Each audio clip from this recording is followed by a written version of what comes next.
Խնդրում եմ ասեք քայլերի հաջորդական։ Ես գիտեմ դուք դրա մասին բազմիցս խոսել եք, բայց նաև այս առիթն օգտագործելով։ Խնդրում եմ ասել քայլերի հաջորդականությունը առաջին քայլից մինչև վերջին քայլը, երբ որ քաղաքացին ուզում է օգտվել, խնդիր ունի եւ ուզում է օգտվել առողջապահության ապահովագրությունից, ո՞րն է նրա առաջին քայլը եւ ինչպես է այս process-ը շղթան ինչպես է սկսում աշխատել։ Շնորհակալություն։ Ուրեմն, նախ պետք է քաղաքացին պարզաբանի իր կարգավիճակը, արդյոք նա ապահովագրված է, թե ոչ։ Այսինքն, օրենքով սահմանված 2026 թվականի որևէ խմբի մեջ մտնում է, թե չէ։ Եվ նորից հիշեցնենք խմբերը։ Եթե անձը մինչև 18 տարեկան է, 65 պլյուս տարիքի է, կամ 18-ից 65 տարեկան առաջի, երկրորդ, երրորդ խմբի հաշմանդամություն ունի,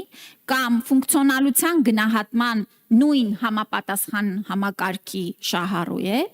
եւ եթե ունի սոցիալական անապահովության 28 պլյուս բալ, կամ զոհված զինծառայողի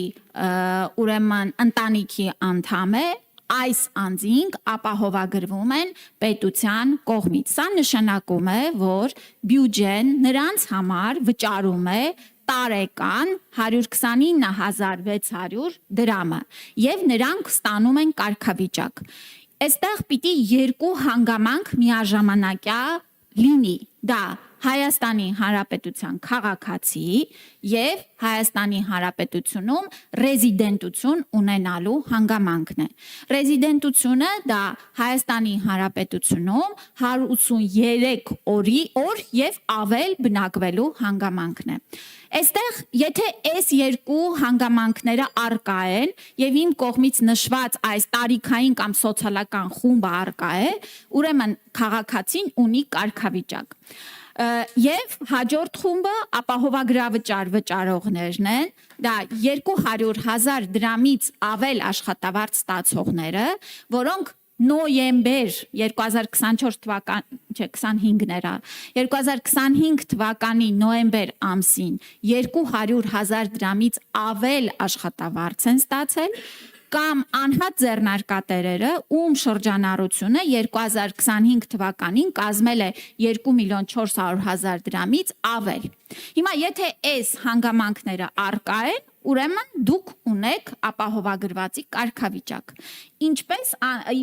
իմանալ եւ արդեն հաջորդիվ քայլերը։ Նախ պետք է ներբեռնել առմետ հավելվածը։ Ես նորից եմ նշում, որ ձեր կարգավիճակը տրամադրվում է ուրեմն ավտոմատ կերպով փոխգործելիությամբ աշխատող համակարգերով։ Այսինքն մենք ենք այդ աշխատանքը անում, բնակչության պետական ռեգիստրից ճշտում ենք տվյալները, հետո ՊԵԿ-ից այլ տվյալներ, ռեզիդենտության հետ կապված մյուս համակարգերից տվյալներ եւ այլն, այս բոլորը համադրում ենք եւ անձին ավտոմատ արդեն տալիս ենք կարգավիճակ։ Առմետ հավելվածը անհրաժեշտ է ներբեռնել այդ կարգավիճակի մասին տեղեկանալու եւ պայմանների մասին ուրեմն իրազեկված համաձայնություն տալու համար։ Այսինքն առաջինը ներբեռնում ենք առմետ հավելված։ Ես նշեմ, որ մենք արդեն մոտ 400,000 ակտիվ առմետ հավելվածից օգտման այս վերջին ամիսներին վիճակագրություն ունենք։ Եվ առմետ հավելվածում, երբ որ անցնում եք դեմքի նույնականացումը, հաստատում եք պայմաններին, որ համաձայն եք ապահովագրական փաթեթի պայմաններին, այլևս դուք ձեր առմետ հավելվածում կարող եք ձեր ամբողջ առողջական պատմությունը տեսնել։ Հաջորդը ունենք կարգավիճակ, առմետում հավելվածը արդեն ակտիվացված է։ Մարդը ունի գանգատներ, որոշակի գանգատներ, վատ առողջ է։ Ուրեմն այս պարագայում պիտի տարբերակենք երկու դեպք։ Եթե դա անհետաձգելի բուժօգնություն է, այսինքն ունենք իսկապես շտապ օգնության կարիք, այստեղ դիմում ենք առաջինը շտապ օգնության կամ հիվանդանոց եւ այստեղ ուրեմն ձեր ապահովագրական փաթեթի մեջ ներառված ծառայությունները այս օղակի արդեն գործարկվում են։ Եթե մարդը շտապ օգնության կամ հրատապ անհետաձգելի բուժօգնության կարիք չունի, ապա նա գնում է արդեն պլանային իր պոլիկլինիկա կամ ամբուլատորիա, ընտանեկան բժշկի, թերապևտի կամ մանկաբույժի մոտ։ Եվ արդեն այս անձինք են, որ ուղղորդում են անձին բուժօգնության ճիշտ տրամադրման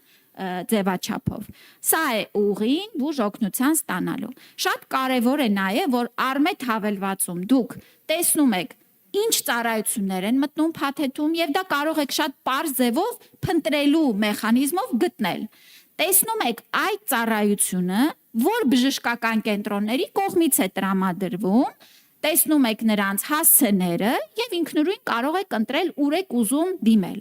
Արմետի միջոցով դուք տեսնում եք ձեր ընտանեկան բժշկին կամ թերապևտին, կարող եք հենց հավելվածում փոխել ձեր կցագրման պոլիկլինիկան կամ ընտանեկան բժշկին,